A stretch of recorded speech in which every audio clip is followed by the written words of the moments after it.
माई राधा कृष्ण माई जय जय माई जय जय माई राधा कृष्ण माई जय जय माई शिरडी साई माई। जय सद्गुरुनाथ महाराज की जय। अनंत कोटि ब्रह्मांड नायक राजातिराज योगिराज परब्रह्म श्री सच्चिदानंद समर्थ सद्गुरु साईनाथ महाराज की जय। हरि जगत्माते राधे कृष्ण माई की जय।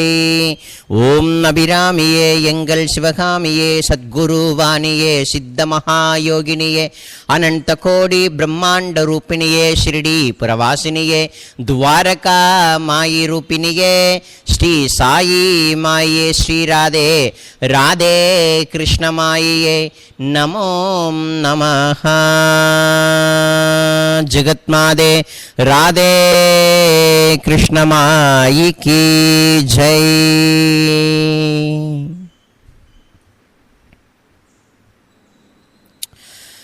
जय सद्गुरुनाथा। இந்த கோகுலாஷ்டமியை முன்னிட்டு பாபாவுடைய பரம பக்தையும் பாபாவுடைய ஹிருதயத்திலிருந்து உதிக்கக்கூடிய ஒவ்வொரு எண்ணங்களையும் அறிந்து கொள்ளக்கூடிய அளவிற்கு தன்னுடைய ஆத்மஸ்வரூபத்தை குருநாதர் கூட ஒன்றிணைத்த ஒரு அன்னை ராதாகிருஷ்ணமாயி. அந்த அன்னையினுடைய சரித்திரத்தை நம்ம இந்த கோகுலாஷ்டமியை முன்னிட்டு நவாக லீலா பாராயணமா பண்றோம் 9 நாளா. இன்னைக்கு 2வது நாள்.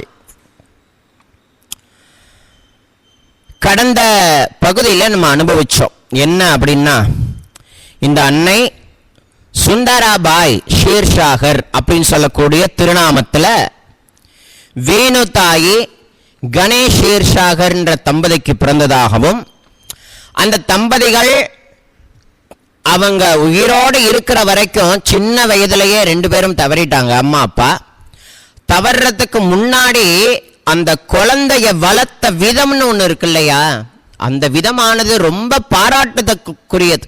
ஏன் அப்படின்னா, ஒரு சின்ன குழந்தைய வளர்க்கறச்ச ஒரு சாப்பாடை ஊட்டி விடும் பொழுதோ, ஒரு இடத்துக்கு கூட்டிட்டு போகும் பொழுதோ, ஏதாவது பேசும் பொழுதோ எல்லாமே பகவத் விஷயமாவே அந்த குழந்தை காதுல விழும்படியா அவங்க பண்ணியிருக்காங்க.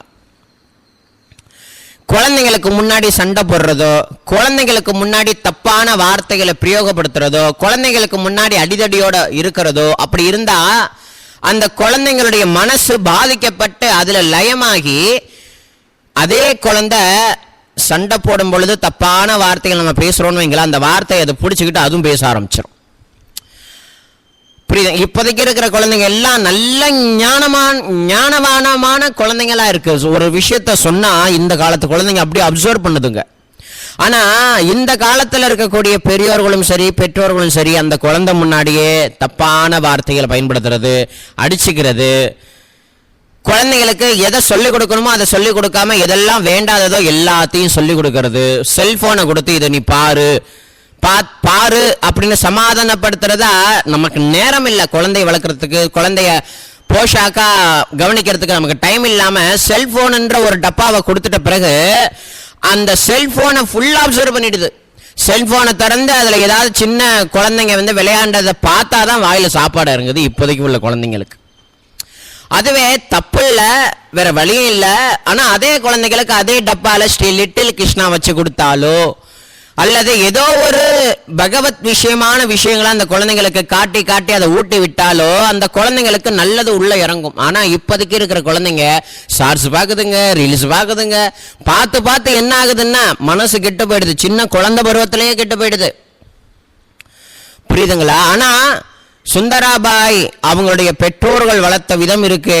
அப்பப்பா அந்த சின்ன குழந்தையா இருக்கும் பொழுது கையில ஜால்ரா கொடுத்து जय जय राम कृष्ण हरि, जय जय राम कृष्ण हरि, जय जय राम कृष्ण हरि, जय जय राम कृष्ण हरि அப்படின்னு சொல்லக்கூடிய பாண்டரங்கனுடைய மகாமந்திரத்தை சொல்லி கொடுத்தாங்க அந்த குழந்தைக்கு, சுந்தராபாய்க்கு. அது மட்டும் இல்ல, நாமதேவருடைய சரித்திரம், துக்காராம் மாவுலியோட சரித்திரம், கபீர்தாசருடைய சரித்திரத்தை போல அபங்கங்கள் எல்லாம் சொல்லி கொடுத்துருக்காங்க. காலப்போக்கில் அவங்க காலமாயிட்டாங்க. அப்புறம் யார் வளர்த்தா? அவங்க தாத்தா வளர்த்தார். அகமன் நகர்ல கொஞ்ச நாள் வாழ்ந்தாங்க.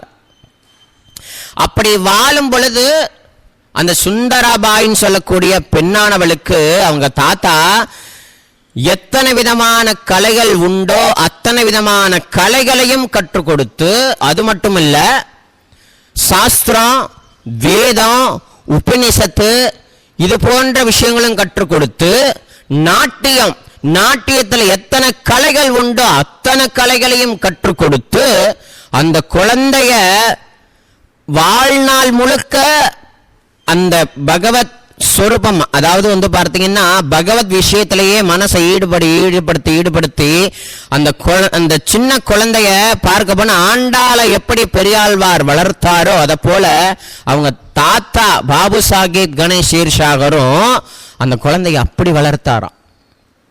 அப்புறம் என்னாச்சு? குழந்தைக்கு வயசாயிட்டு, பொண்ணாயிட்டா, பெரிய பொண்ணாயிட்டா, 17 வயசாயிட்டு கல்யாணம் பண்ணி கொடுக்கணுமேங்கிறதுக்காக கல்யாணம் பண்ணிக்கிறியா அப்படின்னு கேட்டாக்கா கல்யாணம்னா என்னன்னு கேக்குது. இதெல்லாம் கடந்த இதில் நம்ம பார்த்தோம்.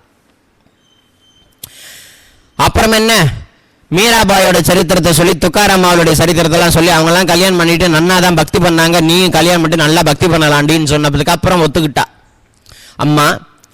அப்புறம் என்ன, தானே ஜில்லால ஒரு பணக்கார வசதி கொண்ட ஒரு குடும்பத்தார்கிட்ட பேசி இந்த பொண்ணை பக்குவப்படுத்தி சமாதானப்படுத்தி கல்யாணம் பண்ணி வச்சாங்க. கல்யாணம் பண்ணதுக்கு அப்புறம் அந்த மாப்பிள்ளையை தனியா கூப்பிட்டு அவங்க தாத்தா சொன்னாராம், அவளுக்கு பாண்டரங்கனை தவிர வேற யாரும் தெரியாது, உலகமே தெரியாம நான் அவளை வளர்த்துட்டேன், செல்லமா வளர்த்துட்டேன். இப்போதைக்கு எப்படி செல்லமா வளர்க்குறாங்க அப்படின்னா, காலையில 10 மணிக்கு எழுப்பி விடுறது, கண்ட டயத்துல சாப்பிட்றது, எதை சாப்பிடணும் எதை சாப்பிடக்கூடாதுன்றதை சொல்லி கொடுங்க, கண்டதையும் சாப்பிட்றது, இஷ்டத்துக்கு வெளியில போடுறது, ஒரு பெண்ணுக்குரிய அறிகுறிகளான பாரதிய கலாச்சார முறைப்படி நெத்தியில குங்குமம் வைக்கிறது, ஒரு பூ வைக்கிறது, ஜடைய பின்னி கொள்றது, இதெல்லாம் எதுவுமே இல்லாம வளர்க்கறது தான் என் பொண்ணை நான் நல்லா வளர்த்தேன்னு சொல்ற விதமா இருக்குன்ற மாதிரி நினைச்சுக்கிறோம். ஆனா அதெல்லாம் தப்புன்றத நம்ம யாரும் உணர்றதில்ல. ஆனா அவங்க தாத்தா சொன்னாராம், அதிகாலை 3 மணிக்கெல்லாம் அவ ஏந்திரிச்சிருவா, ஏந்திரிச்சு சின்ன பொண்ணா இருந்தாலும் விட்டலனுக்கு தன் கையாலேயே பூ தொடுத்து அந்த விட்டலனுடைய திருமேனியை அலங்கரிச்சு அங்க உட்கார்ந்து விட்டலனையே பார்த்த வண்ணம் இருப்பா, விட்டலனுடைய நாம சங்கீர்த்தனத்தையே பாடுவா, அபங்கங்கள் மகான்களுடைய அபங்கங்களையே பாடுவா, அதிலேயே மனசு லயமாகி சில நேரத்துல ஆடவும் செய்வா, அவளுக்கு பாண்டரங்கனை தவிர வேற யாரும் தெரியாது, நீங்க பத்திரமா அவளை பார்த்துக்குங்க மாப்பிள்ள அப்படின்ற மாதிரி தாத்தா எடுத்து சொன்ன உடனே அவரும் ஒரு பாண்டரங்க பக்தர், அதனால பரவாயில்ல நான் பாத்துக்கிறேன், உங்க பொண்ணை கவலைப்படாதீங்கன்னு சொல்லி சமாதானப்படுத்தி தாத்தாவே அனுப்பிச்சு விட்டார். அப்புறம் என்னாச்சுன்னா, வீட்டுக்குள்ள வரதுக்கு முன்னாடியே சைடில் ஒரு சன்னிதானம் இருக்க, சன்னிதானத்திலே உட்கார்ந்துட்டா பொண்ணு. குடும்ப விவகாரத்துல தலையிடவே இல்லை, உள்ள வரவும் இல்லை, சதா அந்த பாண்டரங்கனுடைய சிந்தனையாவே இருந்துட்டா. ஏன்னா அந்த குழந்தை வளர்ந்த விதம் அப்படி. இப்ப நம்ம வீட்டுல ஏதோ ஒரு பொண்ணு இந்த சுந்தராபாய் போல பக்தி பண்ணா, ஐயோ பக்தி பிடிச்சி சன்னியாசமா போயிடுவாளோ அப்படின்னு நம்ம வேற மாதிரி நினைத்து கொள்கிறோம். ஆனா அது அப்படி இல்லை. அந்த மாதிரி ஒரு பொண்ணு நம்ம குடும்பத்துல இருந்தா நம்மளுடைய குலமே விளங்குங்கிறத இப்போதைக்கு வாழக்கூடிய மக்களும் புரிஞ்சுக்கிறது இல்ல, அப்போதைக்கு இருந்த வாழ்ந்த மக்களும் புரிஞ்சுக்கல. ஏதோ தெய்வாதீனமா பூர்வ ஜென்ம கிருப்பையினால ஏதோ ஒரு விதமான பந்தம் தெய்வத்துக்கும் அந்த பாண்டரங்கனுக்கும் இந்த சுந்தரபாய்க்கும் இருக்கக்கூடிய ஒரு பந்தம். அதனாலதான் என்னவோ கல்யாணமாகி 8 நாளுக்குள்ளேயே கணவன் தவறிட்டார். அப்படி அவர் தவறதுக்கு முன்னாடி என்ன நடந்துச்சு அப்படின்னா, சுந்தராபாய் சதா பாண்டரங்கனுடைய சிந்தனையாவே இருக்கிறதுனால அவங்க குடும்பத்தாரும் பாண்டரங்க பக்தர்கள் தான். ஆனா அவங்க வீட்டுல இருக்கக்கூடிய பெரியவங்க எல்லாரும் சத்தம் போட்டுறாங்க, அந்த பொண்ணை இந்த மாதிரி சதா இந்த பித்து பிடிச்ச பைத்தியத்தையே கூட்டு வந்து என் பொண்ணுக்கு என் பையனுக்கு கல்யாணம் பண்ணி வச்சுட்டேனே அப்படின்னு சொல்லி ரொம்ப பதட்டப்பட்டு அந்த பொண்ணை கண்ணா பின்னான்னு திட்டுறாங்க. ஆனா திட்டுறத புரிஞ்சுக்கிட்ட அவங்க வீட்டு அந்த சுந்தராபாயோட கணவன், அவளை எதுவுமே யாரும் சொல்லக்கூடாது, இவளை மாதிரி ஒரு பொண்ணு நம்ம குடும்பத்துக்கு கிடைச்சது நமக்கு செஞ்ச மகா பாக்கியம், அவ பாடுற அழக பாருங்க, அவ பாடும் பொழுது என்னுடைய மனசே உருகிடுது, ஏண்டா கல்யாணம் எதுக்குடா பண்ணி வச்ச, நீ என்னமோ அந்த பொண்ணு பாடுறாளா, நீ ரசிக்கிறியா, இதுக்குதான் கல்யாணம் பண்ணி வச்சனாடா, காலகாலத்துல ஒரு குழந்தை உண்டாகி உனக்கு ஒரு நல்ல ஒரு சந்ததி உண்டாகி நம்ம குடும்பம் தலைக்கணும்னு தானடா கல்யாணம் பண்ணி வச்சது, நீ என்னடா இப்படி சொல்ற அப்படின்னு சொல்றாங்க. இதெல்லாம் 1 2 3 நாள்லயும் நடக்கிற காரியம். இதெல்லாம் சொல்றத கேட்கவே இல்லை சுந்தராபாய். நிறைய திட்டுதல், மனசு வேதனையும் உண்டாருச்சு. ஆனா அவங்க கணவன் ஃபுல் அண்ட் ஃபுல் சுந்தராபாய்க்கு சப்போர்ட்டா இருந்தார். சப்போர்ட்னா அவ்வளவு சப்போர்ட்டா இருந்தார். யாரும் சுந்தராபாயை நெருங்க கூடாது, யாரும் சுந்தராபாயை திட்டக்கூடாது, அந்த அளவுக்கு கவனித்துக் கொண்டார். அவளுடைய அந்த பாடலை கேட்டு கேட்டு மனசு உருகி போய் இவருக்கே மனசு லயமாயிட்டான் பாண்டரங்கன் கிட்ட. அப்ப அந்த அளவுக்கு அவளுடைய அந்த குரல் வளம் இருக்கு, பக்தி இருக்கு, அவ்வளவு உயர்ந்ததா இருந்திருக்கு அப்பவே 17-18 வயசுலயே. அப்புறம் என்னன்னா திடீர்னு உடம்பு சரியில்லாம கணவன் இறந்துட்டார், சுந்தராபாயினுடைய கணவர். அதுக்கப்புறம் என்னாச்சு அப்படின்னா அந்த குடும்பத்துல இருக்கிறவங்க வாய்க்கு வந்தபடியெல்லாம் சுந்தராபாயை திட்டிருக்காங்க. இவ எந்த நேரத்துல வீட்டுல கால் வச்சாலோ என் பையனை கொன்னு போட்டாலே, அவரு ஏதோ நோய்வாய்ப்பட்டு போயிட்டார். கல்யாணம் பண்றதுக்கு முன்னாடி என்ன இருந்தது ஏது இருந்ததுன்னு யாருக்கும் தெரியாது, பாண்டவனுக்கு தான் தெரியும். ஆனா இவ வந்ததுனாலதான் இந்த பையன் போனான்ங்கிற ஒரு யதார்த்தத்துல ரொம்ப பயங்கரமான முறையில சுந்தராபாய வார்த்தைகள்னால கொல்னாங்களாம். அந்த வார்த்தைகள் ஒவ்வொரு வார்த்தையும் அவளுடைய மனசு அப்படியே ரணமாக்குச்சான். அவ யார்கிட்ட போய் சமாதானம் அடைவா? தாத்தா இல்ல, பாண்டரங்கன் தான் இருக்கார், பாண்டரங்கிட்ட போய் நின்றுவா. இந்த மாதிரி எல்லாம் இருக்கு, நான் என்ன பண்றது பாண்டரங்கா அப்படின்னு சொல்லி அவளை கண்ணீரால பாண்டரங்கனுடைய திருவடியை நினைப்பாளாம். அப்படி அப்புறம் என்னன்னா தாத்தாவுக்கு சேரி போயாச்சு. தாத்தா வந்தார், விஷயத்தை எல்லாரும் சொன்னாங்க. இந்த துர்திருஷ்டம் பிடிச்சவளை தயவு பண்ணி கூட்டு போயிடுங்க, இங்க இருக்க வேண்டாம், இருந்தா இன்னும் பல பேர் அவ கொன்னு போடுவா, இப்படி உங்க பொண்ணு திருது, இப்படி உங்க பேத்தி தெரிஞ்சிருந்தா என் பையனுக்கு உங்க பேத்தியை நான் கல்யாணமே பண்ணி வச்சிருக்க மாட்டேன்னு சொல்லி கண்டபடி திட்டி தீர்த்தாங்களாம். இப்ப எல்லாரும் ஒரு விஷயம் கேட்கலாம், என்ன அப்படின்னா சுந்தராபாய் பக்தியில அவ்வளவு ஒரு நல்ல நிலையில இருக்காளே, ஏன் பாண்டரங்க, ஏன் தெய்வம் இந்த பொண்ணுக்கு இந்த மாதிரி விஷயத்தை கொடுத்தது? அப்படி அதாவது நம்ம எல்லாம் என்ன நினைக்கிறோம் அப்படின்னா, சாமி கும்பிட்டா சாமியே கத்தின்னு இருந்தா நமக்கு கஷ்டமே வரக்கூடாதுன்னு நம்ம நினைக்கிறோம். அதான் பெரிய மைனஸே. சுகம் அப்படின்னு சொல்லக்கூடியது ஒண்ணு இருக்கு இந்த பிரபஞ்சத்துல, உண்மையான சுகம் அப்படின்னு ஒண்ணு இருக்கு. எதப்பா நீ சுகம்னு சொல்ற அப்படின்னா, நான் உலகாயத விஷயத்தையோ சிற்றின்பத்தையோ நான் சுகம்னு சொல்லல, ஆத்ம சுகத்தை தான் நான் உண்மையான சுகம் அப்படின்றத சொல்றேன். இப்ப உலகாயுத சுகத்தை நம்ம கொஞ்சம் எண்ணி பார்ப்போம். மழை காலம் வருதுன்னு வைங்களேன், போர்வையை இழுத்து மூடிட்டா அது ஒரு விதமான சுகமா இருக்கு, உடம்பு கதகதப்பா இருக்கு, நல்லாவும் இருக்கு. அதே வெயில் காலத்துல அதே போர்வை இழுத்து முடிக்க முடியுமா? முடியாது, கசகசம் தானே இருக்கும்.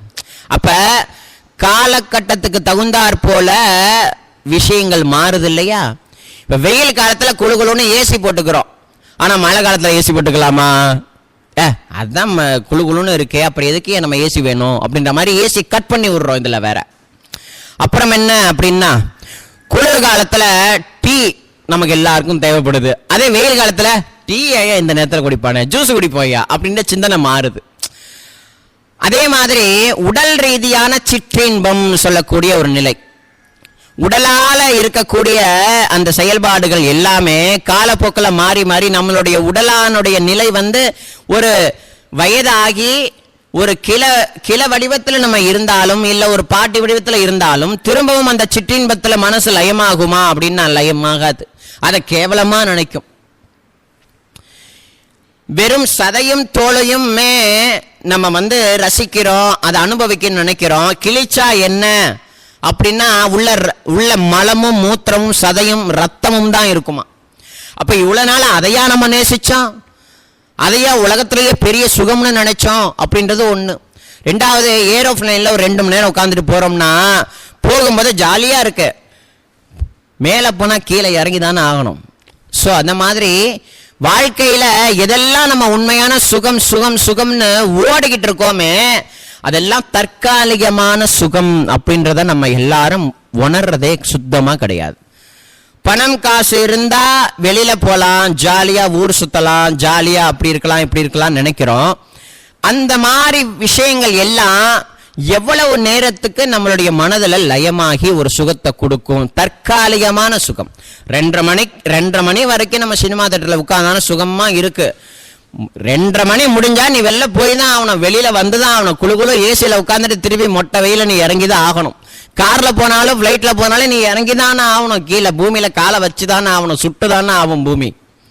சொல்றது புரியுதுங்களா? அப்ப எதுதான் உண்மையான சுகம் அப்படின்னா, பாண்டரங்க பக்தர்கள்ல சந்த் துக்காராம் மகாராஜ் சொல்றாரு, இந்த உலகத்திலே எது சுகம் தெரியுமா? என் பாண்டரங்கனுடைய சொரூபமே சுகம். ஒட்டுமொத்த சுகமும் இந்த ரூபத்தை எடுத்துக்கொண்டு வந்திருக்கு.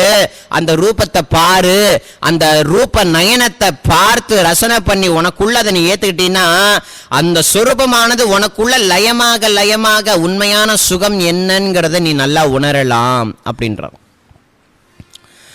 ஒரு நல்ல விஷயத்தை ஆல்ரெடி நான் நிறைய சொல்லியிருக்கேன், திரும்பவும் சொல்றேன்.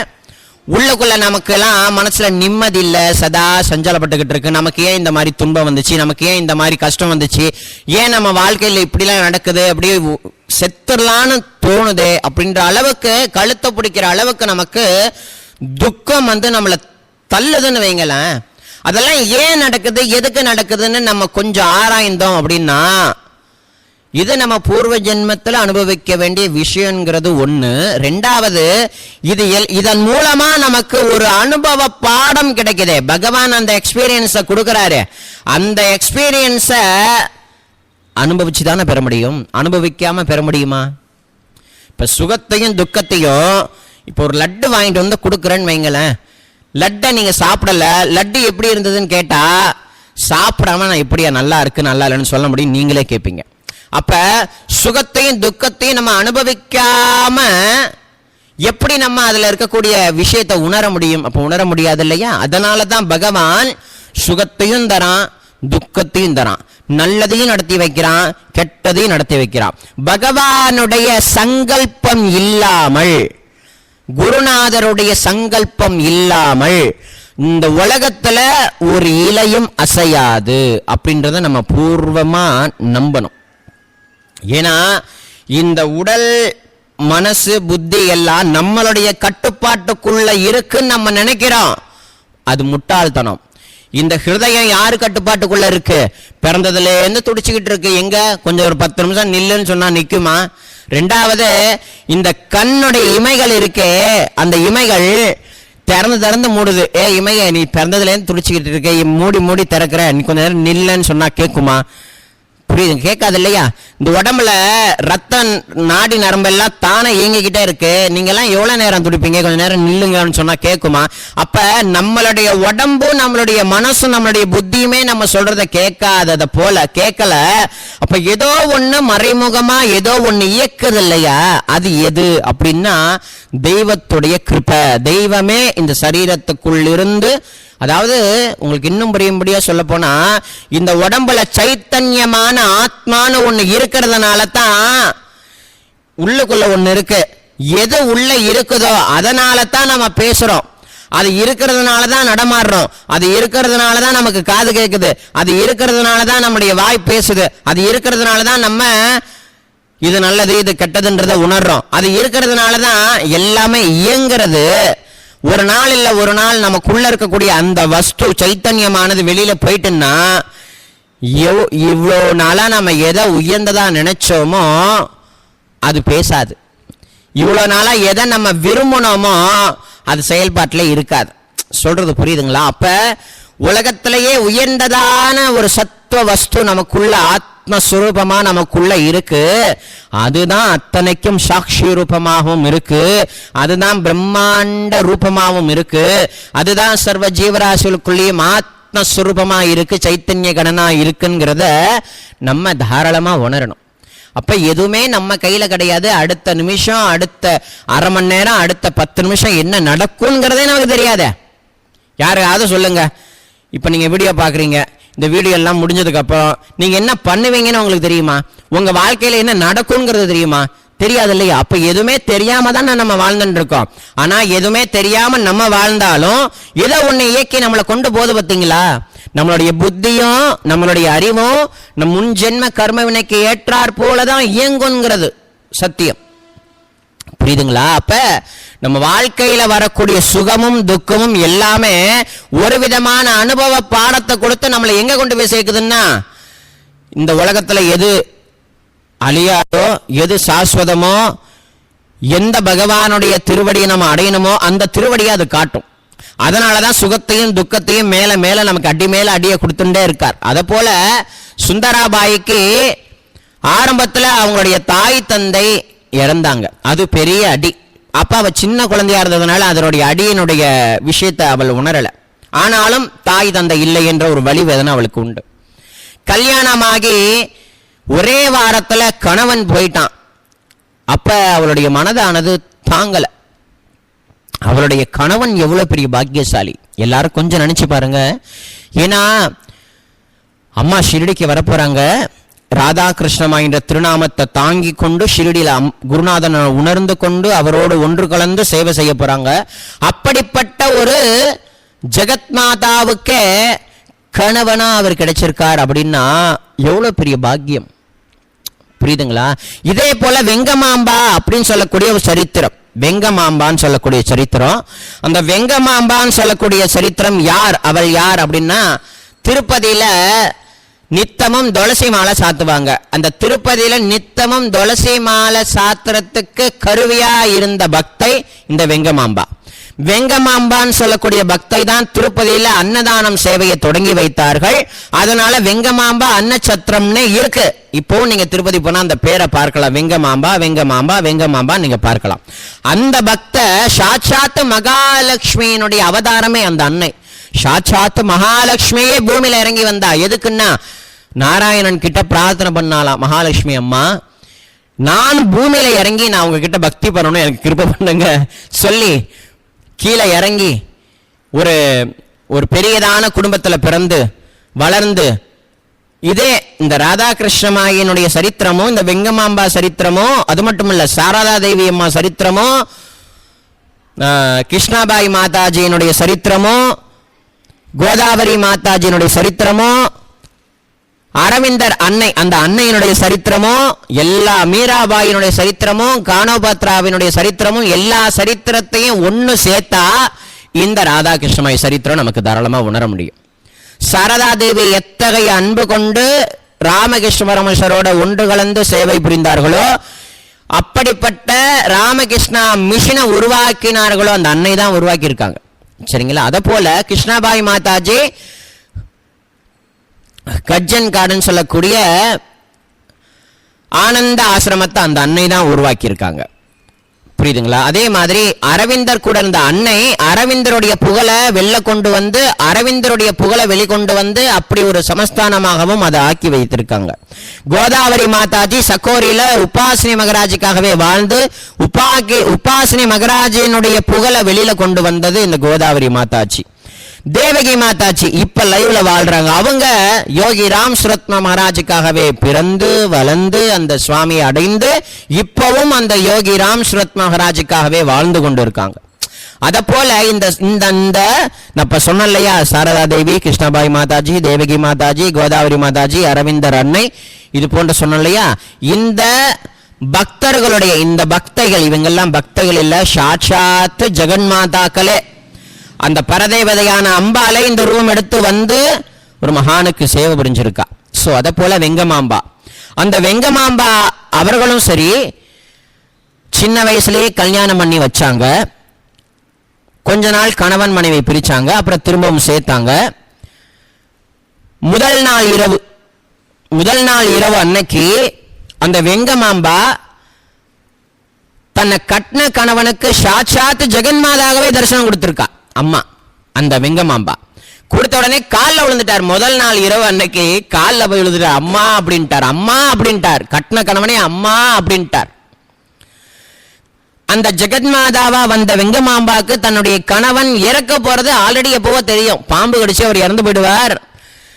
தன்னுடைய சுமங்கலி தன்மையை நம்ம இழக்க கூடாது, கணவன் இறந்தாலும் நம்ம சுமங்கலி தன்மையுடைய இருக்கணும்னு கணவன் இறந்த பிறகும் வெங்கமாம்பான்னு சொல்லக்கூடிய அந்த அன்னை சாகுற வரைக்கும் நித்திய சுமங்கலியாவே வாழ்ந்திருக்காங்க, பெருமாளுக்காகவே வாழ்ந்திருக்காங்க.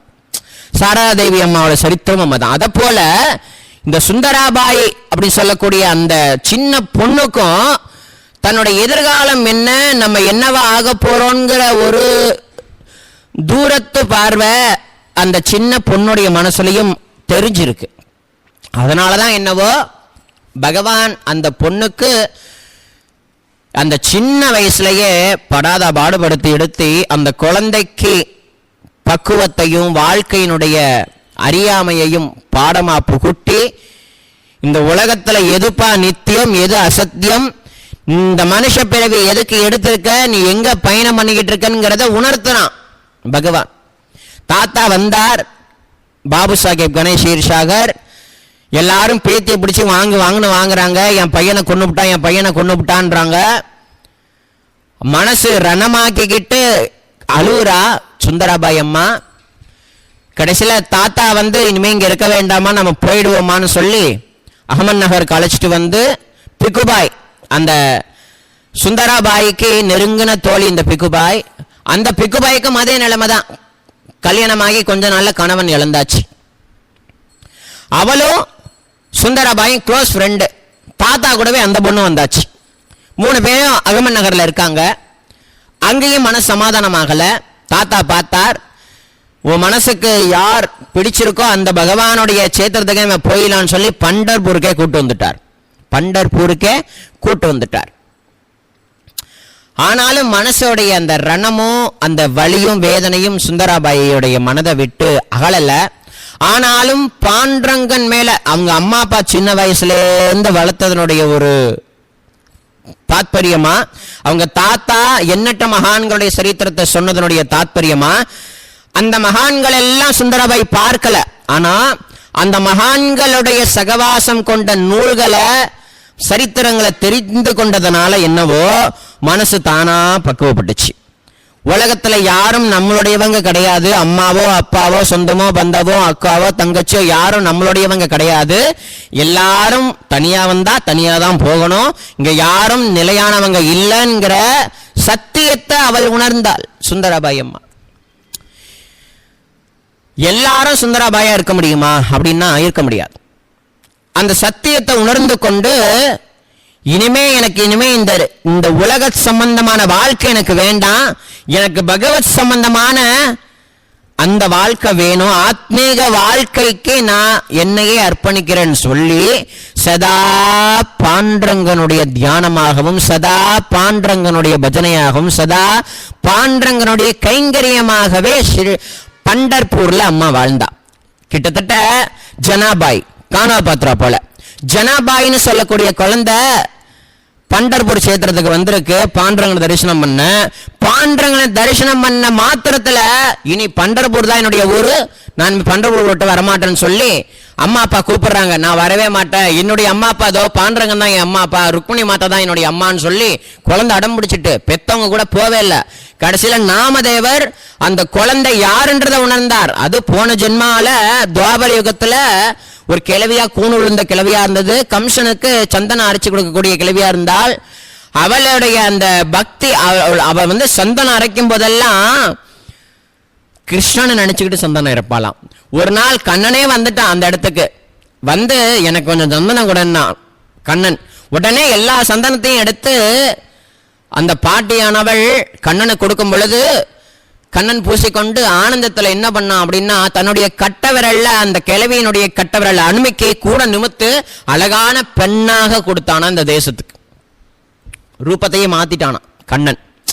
அப்ப அந்த பெண்ணானவள் தான் இந்த கலையில ஜனாபாயா வந்திருக்கிறத உணர்ந்து கொண்ட நாமதேவர் அந்த ஜனாபாய தன் வீட்டிலேயே வைத்துக் கொண்டு வீட்டில் இருக்கக்கூடிய தொண்டுகளை புரிய வைத்து பாண்டரங்கனுடைய தரிசனமும் கிடைக்க வைத்து பாண்டரங்கனுடைய தியானமாகவும் பாண்டரங்கனுடைய அந்த சுரூபத்தையே லாவண்யத்தையே குணாதிசயத்தையே நினைச்சு நினைச்சு நினைச்சு நினைச்சு அந்த வடிவமாகவே அவ மாறும்படி அந்த குரு கிருபை பண்ணிட்டு. சுந்தராபாய்க்கு இன்னும் குரு கிடைக்கல. ஆனாலும் குரு கிடைக்காமலேயே சின்ன வயசுலேருந்து அவங்க அம்மா அப்பா வளர்த்த விதம், தாத்தா வளர்த்த விதம், சொல்லிக் கொடுக்கப்பட்ட சாஸ்திரம் சம்பிரதாயம் எல்லாம் மனசுல ஊறி ஊறி ஊறி ஊறி அதையே மனசுல சமாதானப்படுத்தி கொண்டு சந்த் துக்காராம் மகராஜோடைய சரித்திரத்திலும் இதேதான். 18 வயசுல அவங்க அம்மா அப்பாவை இழந்தார். அடி மேல அடி விழுந்து துக்காராம் மகராஜுக்கு. அம்மா அப்பாவை இழந்தார், முதல் மனைவியை இழந்தார், குழந்தைங்களை இழந்தார். 2வது கல்யாணம் நடந்தது, குழந்தைகளும் பிறந்தது. இருந்த வீடு எல்லாம் வித்தார். நிறைய பேர் அவர்கிட்ட இருந்து பணத்தை புடுங்கிட்டு போனாங்க. கடைசியில் அவர் கடன் வாங்கும்படியா ஏற்பட்டுச்சு. குடும்பம் பெரிய குடும்பமா இருந்தது, தரமட்டமாக்கி ஒரு சின்ன ஏழை குடிசையில் இருக்கும்படி ஆணுச்சு. அந்த நிலையிலையும் நான் உன்னை இப்படி பக்தி பண்றேனே, என்னை நீ காப்பாத்தலையேன்னு பாண்டவனை பார்த்து துக்காராம் மகராஜோ நாமதேவரோ ஜனாபாயோ கேட்கல. ஜனாபாய திருட்டு பட்டம் கட்டி தர தர தர தரன்னு பிடிச்சி இழுத்துட்டு போனாங்க அந்த ஊர்ல சில பேர். அப்ப கூட பாண்டவங்க பார்த்து கொண்டே இருந்தான். கழுமரத்துல ஏறி அவளை கொல்லணும்னு முடிவு பண்ணாங்க. கழுமரமே காணா போயிட்டு. அப்பதான் ஜனாபாயினுடைய மகத்துவத்தை அந்த ஊர் மக்கள் உணரும்படி பாண்டரங்கன் செய்தானா. அந்த மாதிரிலாம் சரித்திரத்தை சுந்தராபாய் கேட்டதுனாலவோ என்னவோ ரொம்ப பெரிய அளவுல பாதிக்கல. ஆனாலும் பாண்டரங்கனுடைய அந்த பக்தியை விடாம கெட்டியமா பிடித்து கொண்டு பயணம் பண்றாள் தன்னுடைய வாழ்க்கையில. தாத்தா என்னவோ தன்னுடைய பேத்திக்கு இப்படி ஆயிட்டு, இவளை எப்படியாவது சமாதானப்படுத்தணும், இவளுக்கு நல்லது கெட்டதை சொல்லிக் கொடுக்கணும் அப்படின்னு தவிக்கிறார். ஆனா தாத்தாவுக்கு இவ சமாதானம் பண்றா. தாத்தா, இந்த உலகத்துல யாரும் யாருக்கும் நிச்சயம் இல்ல. இந்த பிரபஞ்சத்துல எது நிச்சயம் எது சத்தியம்னா என் பாண்டரங்கன் மட்டும்தான் சத்தியம். நீ தானே தாத்தா சின்ன வயசுல சொல்லி கொடுத்த, ஏன் தாத்தா நீ இப்படி கஷ்டப்படுற? அப்படி இல்லடிமா, நீ வயசு இருக்கு, வயசுக்கு வந்த புள்ள நீ. ஆனா உனக்கு கல்யாணம் ஆகி இப்படி ஆயிட்டேன்னு துக்கம் என்னால தாங்க முடியல. ஊர்க்காரங்களாம் தப்பு தப்பா பேசுறாங்க. பண்டர்பூருக்கு வந்தாச்சு, உனக்கு ஒரு நல்லது திரும்பவும் நடக்காதான்ங்கிறது மனசு ஏக்கம். சொன்ன உடனே பாண்டரங்கன் பார்த்துக்கொள்வான், நீங்க கவலைப்பட வேண்டாம் தாத்தான்னு தாத்தாவுக்கு இந்த சின்ன பெண்ணான சுந்தராபாய் தாத்தாவுக்கு சமாதானம் கொடுக்கிறாளாம். தாத்தா பார்த்தார், நம்ம பேத்தி இப்படி மாறிவிட்டாளேன்னு சொல்லி அதே நினைப்புல அவளுடைய வயது சின்ன வயசுலேருந்து நடந்த இந்த துக்கங்கள் அடிமேல அந்த சுந்தராபாய் சின்ன பொண்ணுக்கு அடிமேல அடி விழுந்ததெல்லாம் எண்ணிக்கொண்டு அதனாலேயே கவலைப்பட்டு தாத்தாவும் போயிட்டார். அம்மா அப்பா சின்ன வயசுல போயிட்டாங்க. தனக்குன்னு இருந்த கட்டப்பட்ட அந்த கணவனும் போயிட்டார். நமக்கு உறுதுணையாவும் சின்ன வயசுலேருந்து நமக்கு எல்லாத்தையும் சொல்லி கொடுத்த தாத்தாவும் காலமாயிட்டார். அடிமேல அடி விழுது. அடிமேல அடி விழுந்தாலும் பாண்டரங்கா எல்லாமே உன்னுடைய சங்கல்பம் அப்படின்னு தன்னை சமாதானப்படுத்திக் கொண்டு இன்னும் பக்தியை கூட்டினாலாம். நான் ஆல்ரெடி ஒரு இதுக்கு சொல்லுவேன், ஒரு உண்மையான குரு பக்தினா எப்படி இருக்கும் அப்படின்றதனுடைய விளக்கமா நான் ஒரு இது சொல்லுவேன். என்னன்னா, பக்தினா எப்படிப்பட்டது அப்படின்றது. ஒரு குருநாதனை வணங்கக்கூடிய 2 குடும்பம். அந்த குடும்பத்துல 2 அம்மா 2 பசங்க, அப்பாலாம் கிடையாது. அம்மா பையன் 2 பேர். 2 குடும்பத்தில் இருக்கக்கூடிய அம்மாக்களும் அந்த குருநாதனையே சதா தெய்வமா வணங்கக்கூடியவங்க. 2 வீட்லயும் 2 பசங்க இருக்கானுங்க. 2 பேரும் ரொம்ப ஃப்ரெண்டு. ஒரு நாள் பைக் எடுத்துட்டு வெளியில போயிட்டாங்க. வெளியில போகும்போது ஆக்சிடென்ட் ஆகி 2 பேரும் ஸ்பாட் அவுட்டு. 2 பேருக்கும் 2 அம்மாக்களுக்கும் செய்தி வருது. 2 அம்மாக்களும் துடிச்சு போயிட்டாங்க. பெத்தது ஒரு பிள்ளையாச்சே, இப்படி போயிட்டார்களேன்னு சொல்லி கதறி கதறி கதறி கதறி அழுகுறாங்க. அந்த காரியம் எல்லாம் ஆச்சு. 16ஆம் நாளுக்கு அப்புறமா அந்த குரு சன்னிதானத்துல போய் 2 பேருமே கதறி கதறி சுவாமிகிட்ட சொல்றாங்களாம். அதுல ஒரு அம்மா, குருநாதா உன்னையே தெய்வமா நினைச்சேன், உனக்காக விரதம் இருந்தேன், உனக்காக எல்லாத்தையும் அர்ப்பணிச்சேன், உனக்காக என்னால என்னெல்லாம் முடிஞ்சதோ எல்லாத்தையும் செஞ்சேன், இப்படி என் பையனை கொண்டு போட்டியே அப்படின்னு ஒரு அம்மா குருநாதரை பார்த்து கேட்கிறாளாம். குருநாதரை வப்பனான்ட்டு புரியுதுங்களா? செஞ்சதெல்லாம் வேற சொல்லி காட்டியாவது. இந்த பிரபஞ்சமே அந்த பகவானுக்கு சொந்தம். பகவானுடைய கிருபை இல்லாம நம்ம எதையும் அந்த குருநாதனுடைய திருவடிக்கோ பகவானுடைய திருவடிக்கோ எதுவும் அர்ப்பணிக்க முடியாது. நம்ம எதெல்லாம் தரணும்னு நினைக்கிறோமோ அது அத்தனையும் அவனுடையதுதான், நம்மளுடையதுங்கிறது எதுவும் கிடையாது. நம்ம அர்ப்பணிக்கலாம். எதை அர்ப்பணிக்கலாம்? 2 சொட்டு கண்ணீர் அர்ப்பணிக்கலாம். அதுவும் அவனோடதுதான். அதுவும் அவனுடையதுதான். இந்த சரீரமே அவனுடையது, மனசு அவனுடையது, புத்தி அவனுடையது, சர்வமும் அவனுடையதா இருக்கும் பொழுது, சர்வ லோகமும் அவனுடையதா இருக்கும் பொழுது, சகல வஸ்துக்களும் அவனுடையதா இருக்கும் பொழுது, எது நம்ம அவருக்கு காணிக்கையாவோ ஒரு விஷயமாவோ கொடுக்க முடியும்? எல்லாம் அவனுடையதாச்சே. அவன் அருளாலே அவன் தாள் வணங்கின்றத போல நம்ம அப்படி. அப்ப அந்த அம்மா சொல்லி திட்டினாலாம். இன்னொரு அம்மா, குருநாதா, என் பையன் உங்கள்கிட்ட தான் வந்திருக்கான், எனக்கு தெரியும், அவனை நீங்க பார்த்துக்குங்க, நான் நிம்மதியான வாழ்க்கையை உங்களையே சதா நினைச்சு வாழ்ந்துடுறேன் அப்படின்னு சொன்னாலாம் இன்னொரு அம்மா. ஒரு அம்மா குத்தி காட்டுது, இன்னொரு அம்மா, குருநாதா, என் பையன் உங்ககிட்ட தான் வந்திருக்கான்னு எனக்கு தெரியும், நீ நல்லபடியா பார்த்துக்கோன்னு சொல்லி தன்னையும் சமாதானப்படுத்தி கொண்டு குருநாதருடைய அனுகிரகத்தையும் வாங்கினாலாம். அப்ப இந்த ரெண்டு பேர்ல ரெண்டு பேருடைய பக்தி எப்படி இருக்குங்கிறத நம்ம பார்க்கணும்.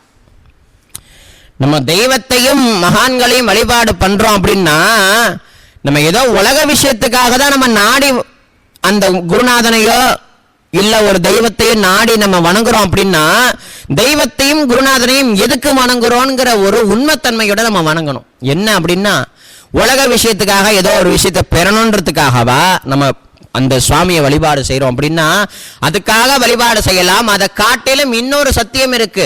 உலகத்திலேயே சத்திய ஸ்வரூபன் அந்த சுவாமி. சோ அந்த சத்திய ஸ்வரூபனை தவிர்த்து இந்த பிரபஞ்சத்துல வேற எதுவும் உண்மையானதல்ல, எதுவும் நம்மளுடையது இல்லைங்கிற அத்தியந்தமான சத்தியத்தையும் உணர்ந்து கொண்டு பக்தி பண்ணணும். ஆனா அந்த சத்தியத்தை நம்ம மறைத்து கொண்டு அப்படியே மறந்து போயிடுறோம். உலக விஷயத்துல சுவாமி கொடுத்துச்சுன்னா சந்தோஷப்படுறோம், சுவாமி கொடுக்கலன்னா அந்த சுவாமியை பயங்கரமா திட்டுறோம். கண்ணு இருக்கா, காது இருக்கா, மூக்கு இருக்கா, வாய் இருக்கான்னு நம்மளே கேட்கிறோம் சுவாமியே. ஆனா சுந்தராபாய் எவ்வளவு பெரிய இடி விழுந்தாலும் எல்லாத்தையும் அசால்ட்டா தூர தள்ளிட்டு, மனசுல வேதனை இருந்தாலும் வெளிக்காட்டி கொள்ளாம, பாண்டரங்கா, உண்மையில இருக்கக்கூடிய பக்தி என்னைக்கும் என்னை விட்டு போயிடக்கூடாதப்பா அப்படின்னு சொல்லி பாண்டரங்கனே கத்தின்னு வாழ ஆரம்பிக்கிறா. அவளுடைய வைராக்கியம் இருக்கே, அப்பப்பா, அந்த சின்ன வயசுல அப்படிப்பட்ட ஒரு வைராக்கியம். 19 வயசுல, 17 வயசு ஆச்சு, 18 வயசு ஆச்சு, 19 வயசுல பயங்கரமான வைராக்கியத்தோட பண்டர்பூர் சேத்திரத்துல சாதனை பண்றாளாம். என்ன சாதனைன்னா ஆத்மீக சாதனை. அவளுடைய அன்னை சுந்தரபாயினுடைய நித்திய நியமமான வாழ்க்கை பண்டர்பூர்ல எப்படி இருந்தது அப்படின்னா, அந்த பண்டர்பூர் சேத்திரத்துல ஆல்ரெடி முன்னாடி வாழ்ந்த நாமதேவர், நிவர்த்தி, ஞானதேவ், சோப்பான், முக்தாபாய், நரகரி சோனார், ஜனாபாய், இது போன்ற எண்ணற்ற மகான்களுடைய திருவடிப்பட்ட இடம். பாண்டரங்கன் சதா நடந்து நடந்து நடந்து நடந்து லீலா வினோதங்கள் பண்ண இடம். சோ நிறைய விஷயங்கள் அங்க அனுபவிக்க வேண்டி இருக்கு.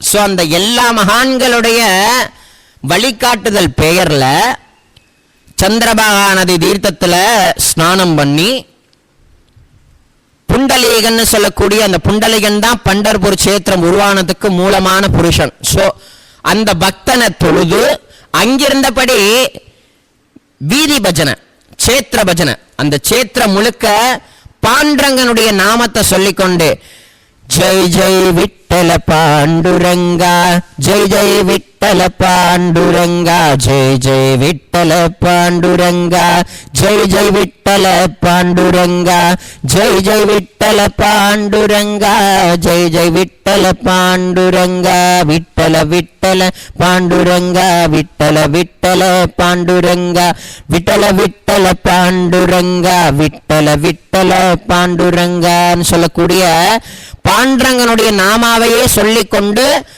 அந்த பண்டர்பூர் சேத்திரம் முழுக்க சுற்றி கொண்டு, மகான்கள் அங்க இருக்கக்கூடிய நாமதேவருடைய சன்னிதானமோ, அங்க வந்த துக்காராம் மகாராஜுடைய சன்னிதானமோ, அந்த சேத்திரத்துல எத்தகைய முக்கியமான இடங்களோ எல்லா இடங்கள்லையும் அந்த மகான்களுடைய திருவடியை தொழுது அழுது புரண்டு, பண்டர்பூர் அந்த பாண்டரங்கன் கோவில் வாசல் நின்று கொண்டு ஞானேஸ்வர மாவலி சொன்னதை போல ஹரிப்பாட்ட உரத்த குரல்ல கண்ணீர்னு சோக்கமேலா மகாராஜுடைய சமாதி கூட அங்கதான் இருக்கு. அந்த இடத்துல நின்று கொண்டு சோக்கமேலா மகாராஜுடைய அபங்கத்தை பாடி, நாமதேவருடைய அபங்கத்தை பாடி, கபீர்தாசருடைய அபங்கத்தை பாடி, ஞானேஸ்வர மாவலி சொல்லி கொடுத்த ஹரிப்பாட்டை பாடி அந்த சேத்திரத்தையே ஒரு முறை வலம் வந்து கடைசியில பாண்டரங்கனை தரிசிக்கிறதுக்கு ரங்கமண்டபத்தின் வழியா உள்ள போய் பாண்டரங்கனை பார்த்தால் சுந்தராபாய்.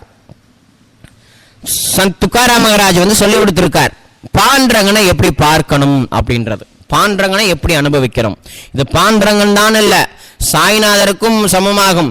நீங்க எந்த தெய்வத்தை வழிபட்டாலும் எந்த குருவை வழிபட்டாலோ துக்காராம் மகாராஜ் சொல்லி கொடுத்த இந்த பாணியை நம்ம அழகா கடைபிடிக்கலாம். என்ன சொல்லி கொடுத்தாருன்னா அதை அம்மா ஃபாலோ பண்றா சுந்தராபாய்.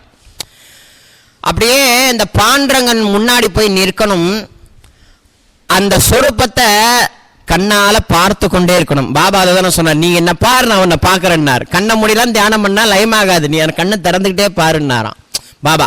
அத போல துக்காராம் மகாராஜும் கண்ணை முன்னா கண்டதும் வரும், நல்லா உத்து பார், நல்லா பார்த்துக்கிட்டே இரு, பார்த்துக்கிட்டே இரு. பார்த்துக்கிட்டே இருக்கும் பொழுதே பார்க்கக்கூடிய அந்த நபர் காணாம போயிடணுமா.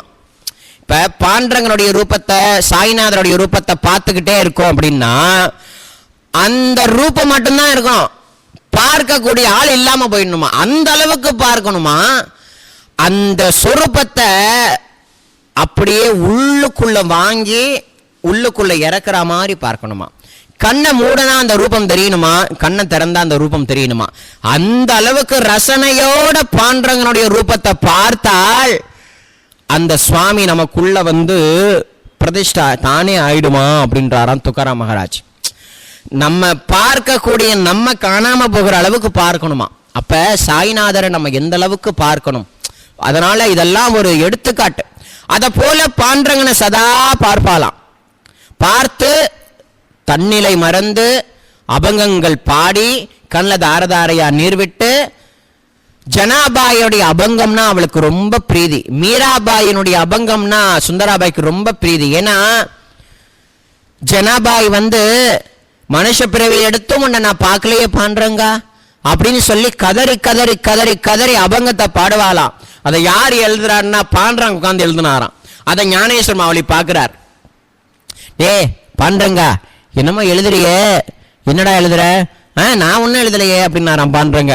நீ காட்ட போறியா இல்லையா அப்படின்ன பிறகு ஜனாபாய் அவ பாடுறா, பரம பக்த என்னுடைய பக்தவ அவ பாட பாட நான் உட்காந்து எழுதுறேன் அப்படின்னாராம். சொல்றது புரியுதுங்களா? சிவபெருமான் அப்படிதானே மாணிக்க வாசகர் சுவாமி பாட சிவபெருமானே எழுதுகிறார் இல்லையா? அத போல இங்க ஜனாபாய் பாட பாண்டரங்கனே உட்கார்ந்து எழுதுறான் அவருடைய அபங்கத்தை. அப்படின்னா ஜனாபாயினுடைய அபங்கங்கள் எவ்வளவு மகத்துவம் வாய்ந்த. இதெல்லாம் சுந்தராபாய் கற்றுக்கொண்டு பாடி மகிழ்ந்து அதனுடைய ரூபமாகவே லயமாகிறாளாம். அவளுடைய அந்த பக்தி கொண்ட ஆத்மஸ்வரூபம் மனது புத்தி எல்லாமே ஒடுக்கப்பட்ட நிலையில ஆகி ஒரு உத்தமமான பிரேம பக்தியை பாண்டரங்கன் கிட்ட செய்யறாளாம் சுந்தராபாய். அந்த சுந்தராபாயினுடைய நித்திய விட்டலனுடைய வழிபாடு இவ்வளவு அளவு சீரும் சிறப்புமா இருந்திருக்கு.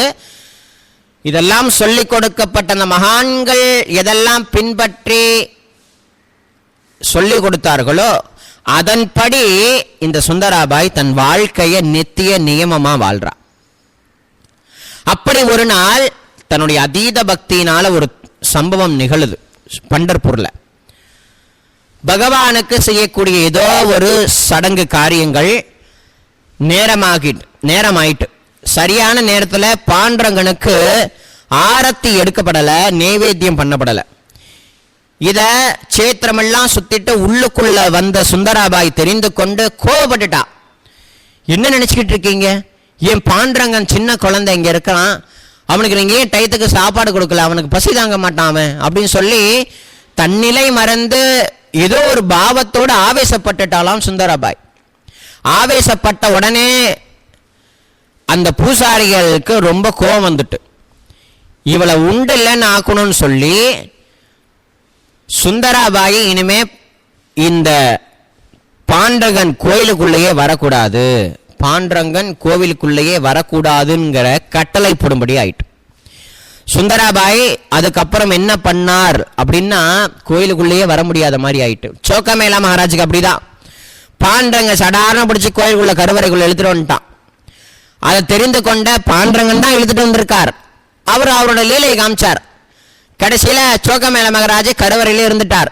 பூசாரிங்க எப்பரா நீ உள்ள வந்த, நீ தானாட வந்த சொல்லி அவரை தரதரன்னு பிடிச்சி இழுத்துட்டு வந்து சந்திரபாகா நதி தீர்த்த கரைக்கு அந்தாண்ட விட்டுட்டு இனிமே நீ கோயிலுக்குள்ளேயே வரக்கூடாதுன்னாங்களாம்.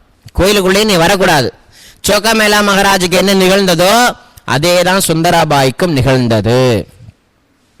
ஏப்பா நீ இவ்வளவு சொல்ற, இதெல்லாம் உண்மையா நடந்ததா இல்ல நீ இதை கற்பனையா சொல்றியா அப்படின்னு கேட்டீங்கன்னா, இதெல்லாம் சத்தியம் அப்படின்றத நிரூபிக்கிற வண்ணம் சுந்தராபாய்க்கு எத்தகைய பக்தி இருந்ததோ, சுந்தராபாய்க்கு எத்தகைய பக்தி இருந்ததோ அதே பக்தி நமக்கும் இருந்தா இத்தகைய அனுபவம் நமக்கு கிடைக்கும். ஒரே சிம்பிளான விஷயம்.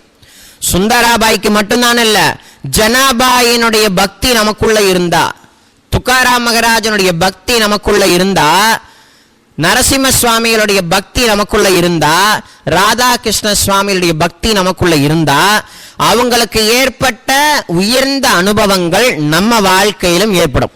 அவங்களுக்கும் நமக்கு என்ன வித்தியாசம் அப்படின்னா, அவங்க உண்மையா எதையும் எதிர்பார்க்காம ஆத்மீக வாழ்க்கையை வாழ்ந்தாங்க. நம்ம உண்மையா இல்லாம லௌகிகமான சுகத்தை வேண்டி சாய்நாதரை அண்டி இருக்கோம். இதுதான் அவங்களுக்கும் நமக்குள்ள வித்தியாசம். அவங்களுக்கு உலக விஷயத்துல நாட்டம் இல்ல. அவங்க சதா சர்வ காலமும் சாய்நாதருடைய தொண்டு, சாய்நாதருடைய தொண்டு, சாய்நாதருடைய தொண்டு, இதுக்காகவே தன்னை அர்ப்பணிச்சு வாழ்ந்தாங்க. அதனால அவங்களுக்கு அத்தகைய தெய்வீகமான அனுபவங்கள் கிடைச்சது. ஆனா நமக்கு அப்படி இல்லை. நம்ம இந்த லௌகிகமான வாழ்க்கையை அண்டி வாழ்றதுனால தயிர் சாதத்துக்கு எப்படி ஊறுகாய் தேவைப்படுதோ அத போல இந்த உலக வாழ்க்கைக்கு பாபா நமக்கு தேவைப்படுறார். ஏன்னா தோடு காணா போனாலோ செருப்பு காணா போனாலோ தேடி கண்டுபிடிச்சு கொடுக்குறாரு பாருங்க பாபா. அதனால அவரை அண்டி பிடிச்சிக்கிட்டு இருக்கோம். இல்லைன்னா அவரையும் விட்டுடுவோம் நம்ம. புரியுதுங்களா? அதுதான் அவங்களுக்கும் நமக்கும் உள்ள வேறுபாடுன்றதை நம்ம உணரணும். அப்படி சுந்தராபாயை கோவிலுக்குள்ள விடமாட்டேன்ட்டாங்க. தன்னுடைய பக்தியினால அவ பின்வாங்குவாளா சுந்தராபாய் அப்படின்னா இல்லையா. என்ன பண்ணால் அம்மா அப்படின்னா, சுந்தராபாயி பாண்டரங்கனுடைய அழகான வடிவத்தை கொண்டு தன்னுடைய வீட்டிலேயே, பண்டர்பூர் சேத்திரத்துல ஒரு வீடு இருக்கு அவங்களுக்கு. ஆனா இப்ப எங்க இருக்குன்னு என்னால கண்டுபிடிக்க முடியல. அந்த அன்னையான சுந்தராபாய் அவர்கள் தாத்தா எங்க வாடகை பிடிச்சு வைத்தாரோ அந்த வீட்டை, சொந்தமான ஒரு வீட்டை, அந்த வீட்டுல பூஜை ரூம்ல பாண்டரங்கனுடைய சொரூபத்தை எழுந்தருளை பண்ணி உட்கார்ந்த நிலையில, ஏ பாண்டரங்கா, இதுவும் உன்னுடைய லீலன்கிறது எனக்கு நல்லா தெரியுது.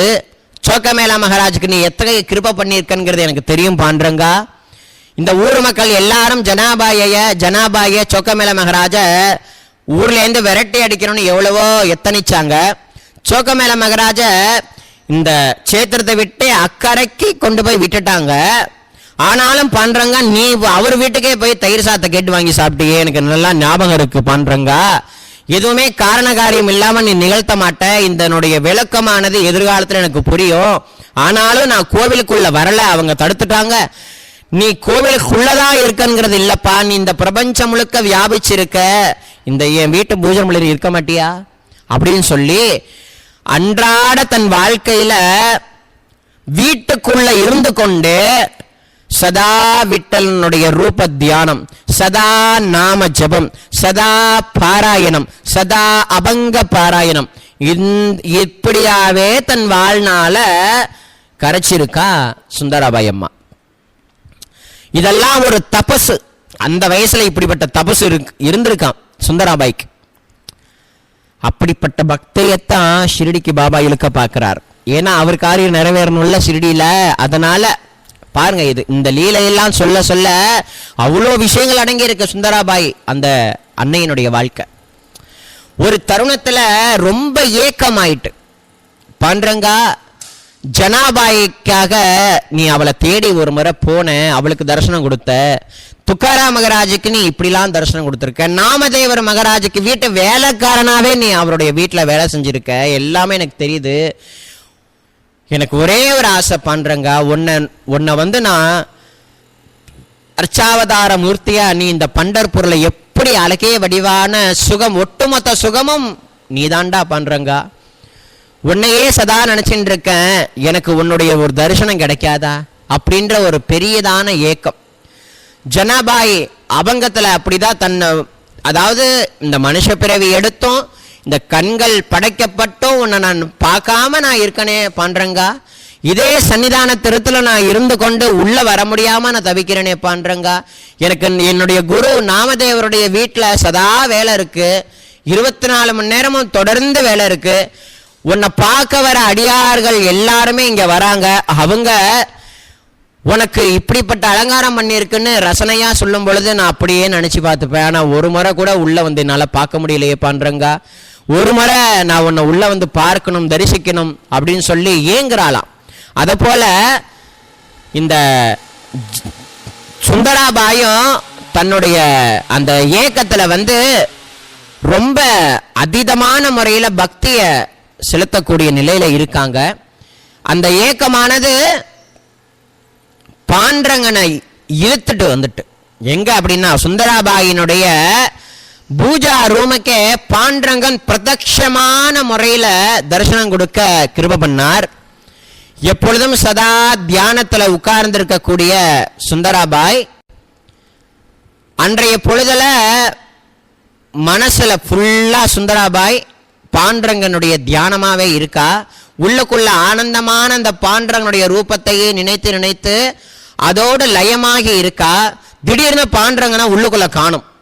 என்னடா அது மனசு லயமானுச்சு, பாண்டரங்கனை காணுமேன்னு இப்படி விழிச்சு பார்த்தா பாண்டரங்க சுவாமி அப்படியே பிரதட்சணமா தரிசனம் கொடுக்கிறார்.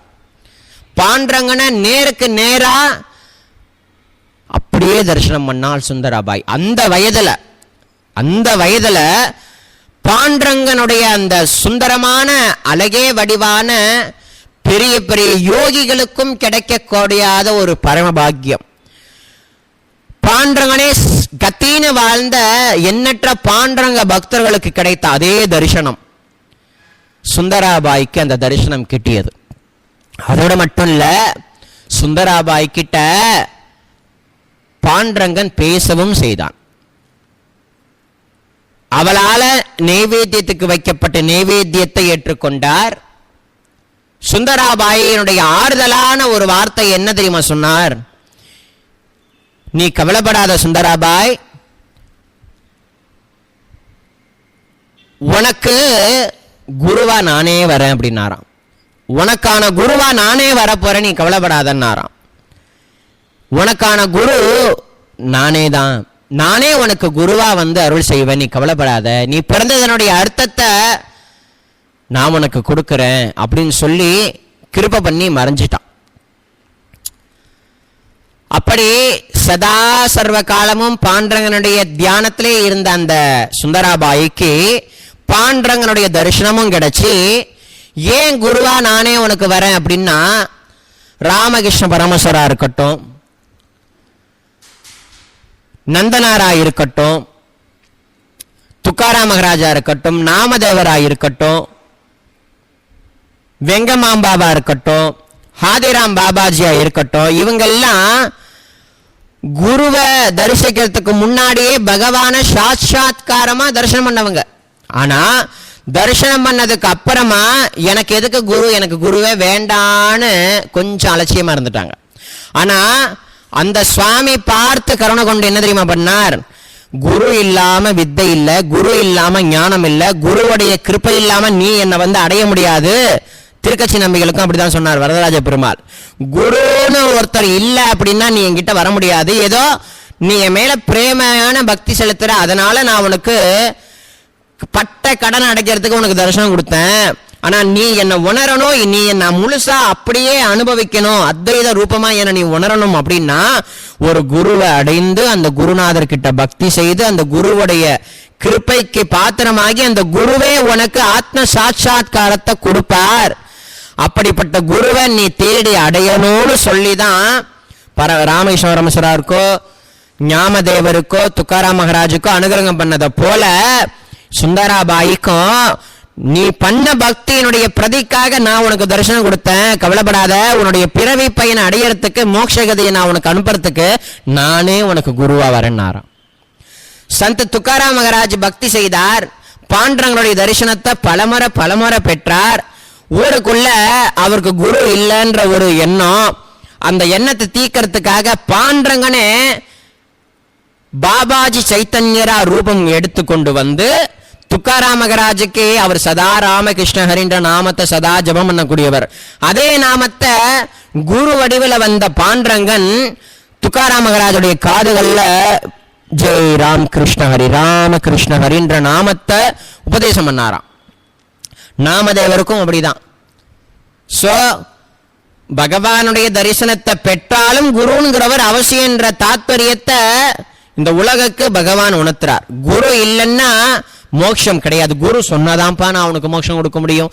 குருநாதருடைய கிருபை இல்லைன்னா எந்த ஜீவனும் கிடைத்தேற முடியாது. குருவுடைய ஸ்தானம் அவ்வளவு உயர்ந்ததுங்கிறத பாண்டரங்கன் தான் இல்ல, எல்லா தெய்வங்களும் அதை உணர்த்தது.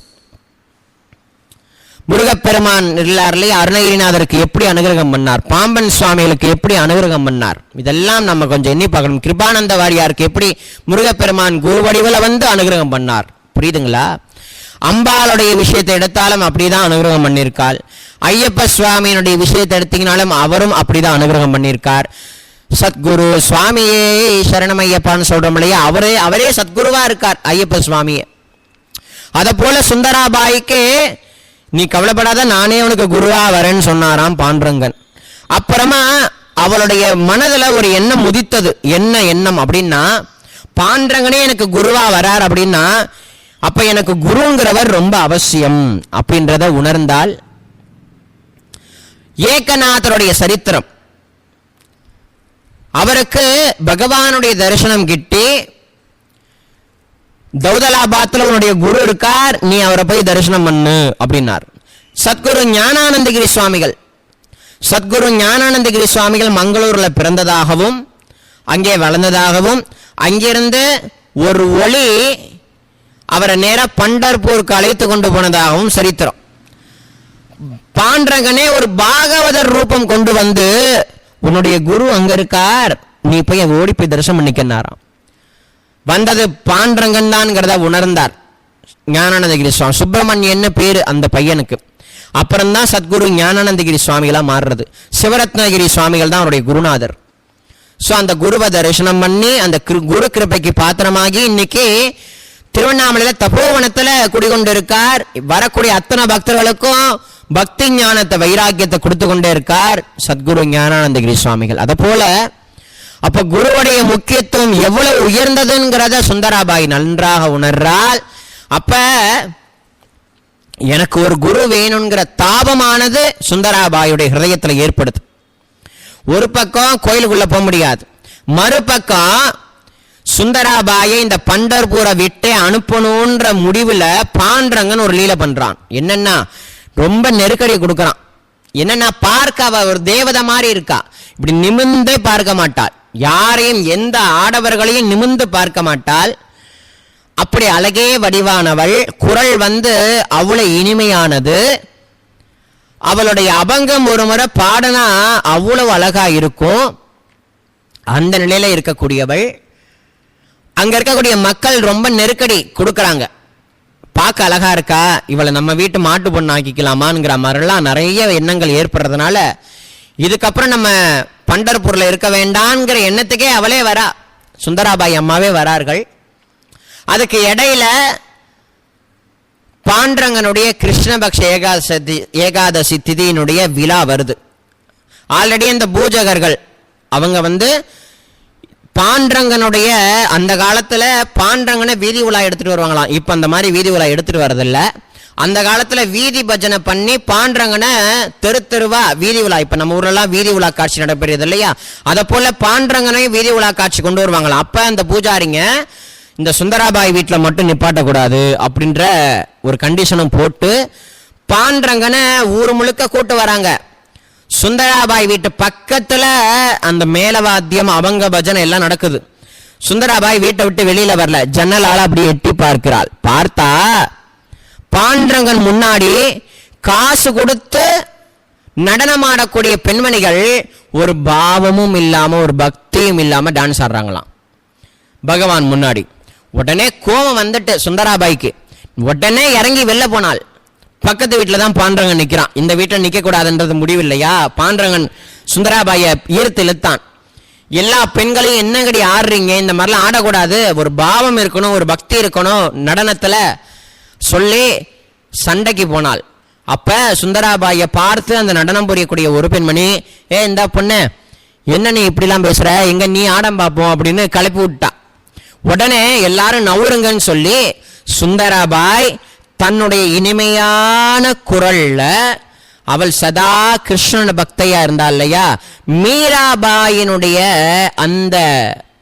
அந்த மனோலயத்துக்கு போகி, ஜனாபாயினுடைய மனோலயத்துக்கு போகி, தானும் பாண்டுரங்கனும் ஒன்றுன்ற பாவத்துக்கே போகி தன்னிலை மறந்து ஜெய் ஜெய் ராம் கிருஷ்ண ஹரி, ஜெய் ஜெய் ராம் கிருஷ்ண ஹரி, ஜெய் ஜெய் ராம் கிருஷ்ண ஹரி, ஜெய் ஜெய் விட்டல பாண்டுரங்கா, ஜெய் ஹரி விட்டல பாண்டுரங்கா, ராதே கிருஷ்ணா பாண்டுரங்கா, ராதே கிருஷ்ணா பாண்டுரங்கா, விட்டல ஹரி ஹரி பாண்டுரங்கா, விட்டல ஹரி ஹரி பாண்டுரங்கா, பாண்டுரங்க பாண்டுரங்க பாண்டுரங்க பாண்டுரங்க பாண்டுரங்க பாண்டுரங்க, விட்டல விட்டல பாண்டுரங்க, விட்டல விட்டல பாண்டுரங்க, விட்டல விட்டல பாண்டுரங்க சொல்லக்கூடிய அபங்கத்தை பாடி அந்த அந்த ஊர்வல பெண்கள் நடனம் புரிஞ்சாங்க இல்லையா, அந்த பெண்களானவர்கள்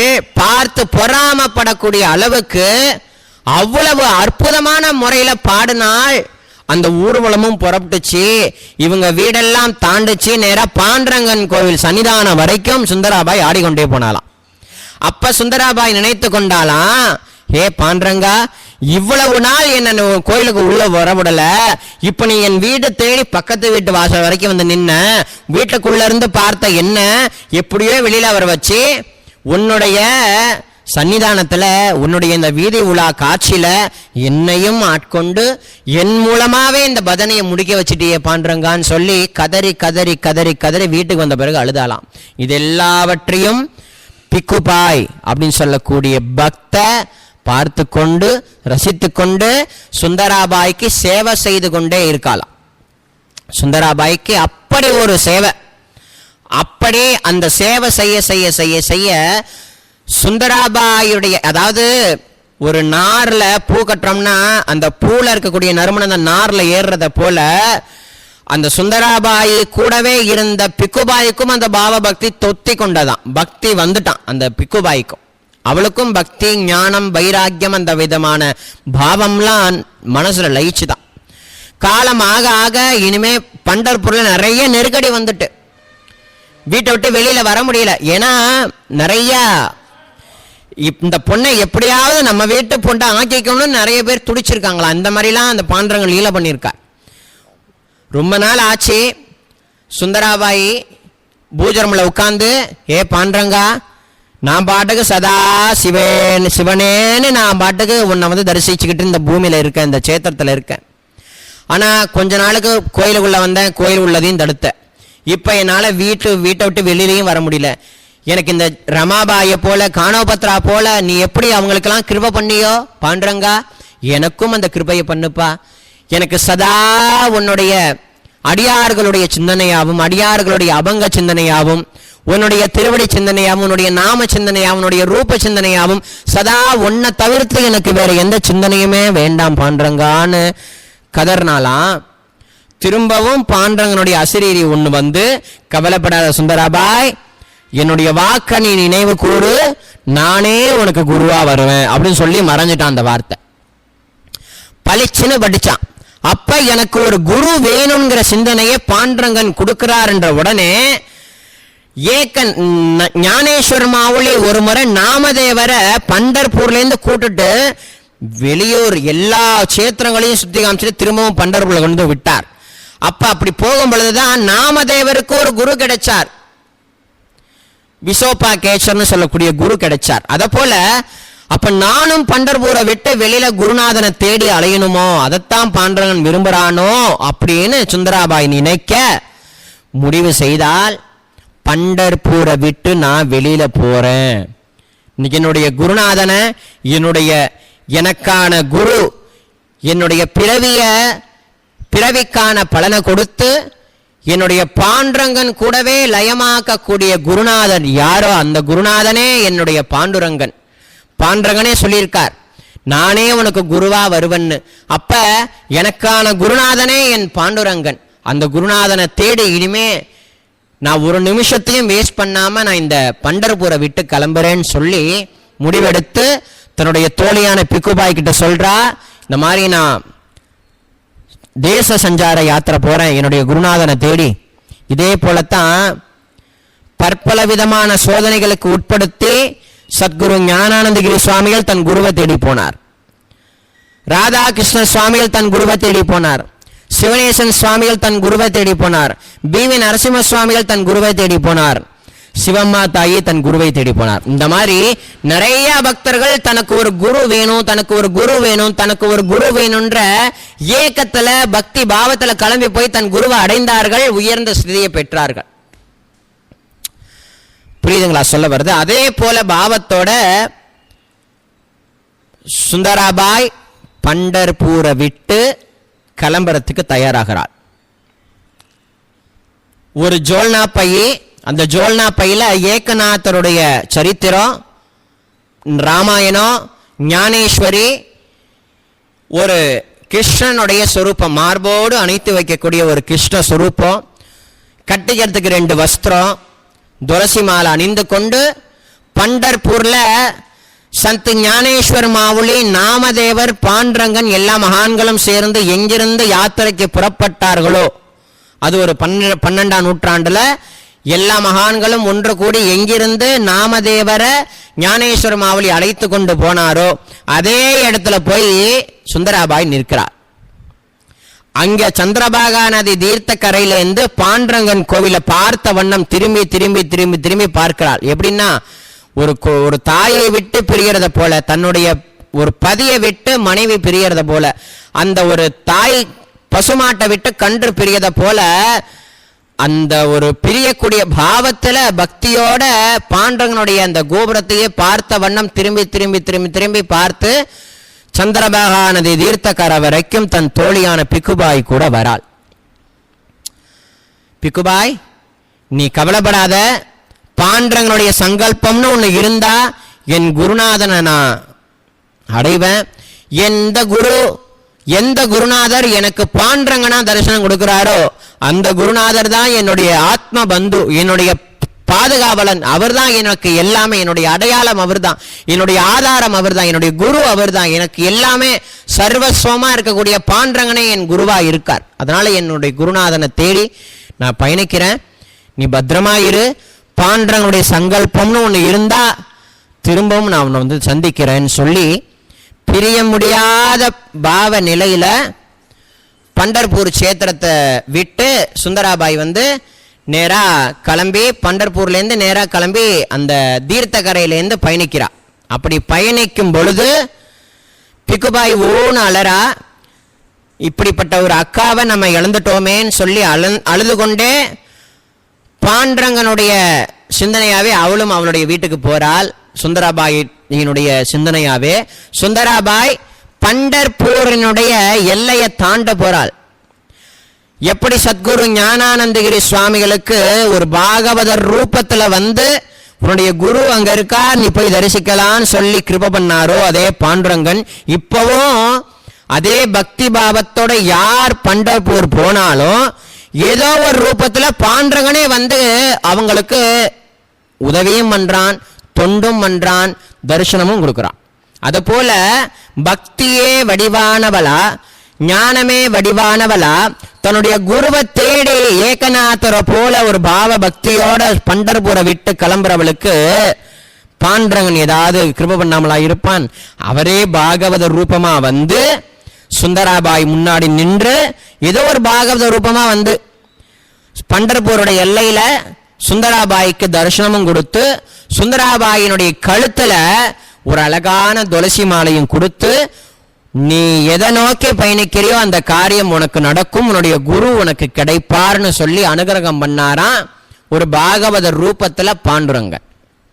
அப்படியாக தேச சஞ்சார யாத்திரைக்கு நம்மளுடைய சுந்தராபாய் எனக்கு ஒரு குரு வேணுங்கிற ஒரு நிச்சயமான உறுதியான முடிவுல தன்னுடைய மனசுல இருக்கக்கூடிய சர்வத்தையும் பாண்டரங்கனுடைய திருவடியிலேயே சமர்ப்பணம் செய்து, ஏன்னா அவளுக்கு பாண்டரங்கனுடைய தரிசனம் கிடைச்சாச்சு. ஸோ எல்லாமே, எல்லா ரூபமும், எல்லா நாமமும் எல்லாமே அவளுடைய ரூபத்துல லயமாகி அனைத்தும் பாண்டுரங்க ரூபம், அந்த நிலைக்கு அவளுடைய தியானம் மக்னமாயிட்டு. ஸோ லயமானதுனால என்னவோ யாரை பார்த்தாலும் அவள் பாண்டுரங்க ரூபமாவே பார்ப்பா. பாகவத ரூபத்துல வந்தவரையும் பாண்டுரங்கன் தான் உங்களை அமைச்சிருக்கான் போல அப்படின்ற மாதிரி பாவ பக்தியோட இந்த பாகவதருடைய திருவடியிலும் வீழ்ந்து நமஸ்காரம் பண்ணி, எனக்கான குரு எனக்கு கிடைக்கணும், அதுக்கு ஆசீர்வாதம் பண்ணுங்கன்னு சொல்லி நமஸ்காரம் பண்ணி பண்டர்பூர் சேத்திரத்தை விட்டு சுந்தராபாயானவள் கிளம்புறதோட இந்த பதிவை நம்ம முடிப்போம். இந்த கோகுலாஷ்டமியை முன்னிட்டு அன்னை ஸ்ரீ ராதாகிருஷ்ணமாயினுடைய வைபவம் நிறைந்த அந்த சரித்திரத்தை நம்ம அனுபவிக்கிறோம். இந்த சரித்திரத்தை நம்ம அனுபவிக்க நமக்கும் அந்த பக்தி மனசுல லயமாகும். இப்படிப்பட்ட ஒரு வைராக்கிய பக்தி ஞானம் நமக்கு கிடைக்குமா அப்படின்ற மாதிரி நமக்கே அந்த ஏக்கம் வரா மாதிரி ஆயிடும் இந்த பக்தி நிறைந்த அன்னையுடைய சரித்திரத்தை கேட்டா. இப்படிப்பட்ட தேடுதல்ல தான் சாய்நாதர் அவள் அடைகிறா. இதெல்லாம் நம்ம இப்ப இதுக்கப்புறம் நம்ம அனுபவிக்க போறோம் சத்குருநாதருடைய பரம அனுகிரகத்தினால. ஆகையினால இதுக்கப்புறம் இன்னைக்கு 2வது நாள் முடிஞ்சாச்சு. நாளைக்கே சுந்தராபாய் எந்தெந்த சேத்திரத்துக்கெல்லாம் போறாங்க, அப்படி சேத்திர போற வழியெல்லாம் தெய்வத்துடைய அனுகிரகம் அந்த சுந்தராபாய்க்கு எப்படி கிடைச்சது,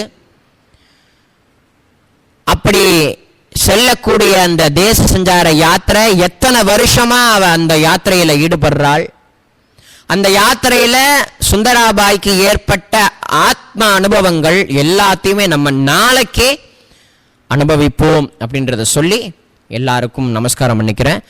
ஜெய் சத்குருநாத் மகாராஜ் கி ஜெய். ஜெகத் மாதா ராதே கிருஷ்ண மாயி கி ஜெய்.